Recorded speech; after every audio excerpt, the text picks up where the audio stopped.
شما تمام دخترها را فهمونین، اونایی که حجاب به سر میکنن بعضن و میکنن، پیش از همه این بیسوادی بی‌معرفتی است. سوادی کافی ندارن اونا، و هم گمراه گشتگان، حتی از همون زندگی خودشان را نمیدونن چیکار میکنن. به ایمان منبری، اگر ایمان قطعی بنبری با قدر گناه میسوزی، باز خلاص میشی. لیکن آن گوهر ایمان را بردن بسیار خوفی. کسی که از دنیا دین را از دست داد، بسیار ضرر کرد، بسیار ضرر کرد.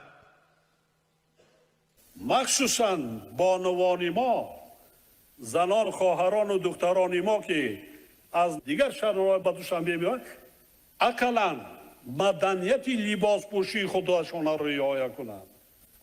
ملت تاجیک را بی آبرو نسازید. من میبینم با چشم سرم. بخوای مسلمان شه برای خود میشه جنت میری، میخوای کافر میشی دوزخ میری، برای خود میری. خودت ناله میکنی، خودت بدبخت میشه، خودت رسوا میشه، خودت بی ایمان میشه، خودت شرمنده میشه. آیا کدام کافر آبرو یافته است؟ کدام فاسقی به نماز آبرو یافته است؟ کدام زناگری فاجره آبرو یافته است؟ من همین قانون درباره تنظیم رسم و اینا رو من برای بهتر شدن سطح صفت زندگی مردم ما، این شهروندان عزیز، نه الحمدلله فرزند مسلمان هستم، خانه کعبه را چند بار زیارت کردم که من برای بدبختی ملت خود باشم. منکر شده نمیتونی. آفتاب را به حیله و نیرنگی فرشترکان زمان تا آفتاب را پوشانده نمیتونی. این دین اسلام، این حق قانون خدا را هرگز سطرش امکان نداره. این چراغ الله، قرآن، نور الله فی الارض، نور خداست در روی زمین. این نور پاشیدگی را هیچ کس انکار کرده نمیتونه.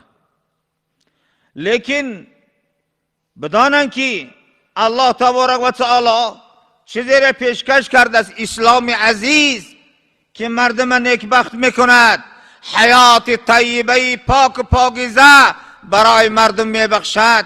این اسلام است. لخلقك فتجاوز عنا يا الله واغننا يا الله بحلالك. بسم الله يا الله أكبر. ربنا آتنا إلى النور. اللهم إني أسألك يا الله موجبات رحمتك وعزاك. لا يا الله أكبر، يا الله أكبر.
هر انسانی که زل سعیهم فی الحیات دنیا، کدام کسانی که کوشش آنها برای حیات دنیا صرف شد، گمان میبرند که انهم یحسنون صنعا، ما کار خوب کرده ایستادیم، نه که والله ضرر دیده ایستادن، فایده ندیده ایستادن. و قد خرجوا من الدنیا صاغرین منبوذین، در حالت اخیرون از دنیا بسیار خوار و زار و ذلیل میروند. مردش قدر ندارد کسی از قانون خدا برآید، شرف ندارد، آبرو ندارد، رحمت خدا نزولی بالای اون خواهد شد. و صحابهم لعنت الله و غمرهم غضب الله و مات اکثرهم شر موتتی. لعنت خدا، غضب خدا به بالای آنهاست.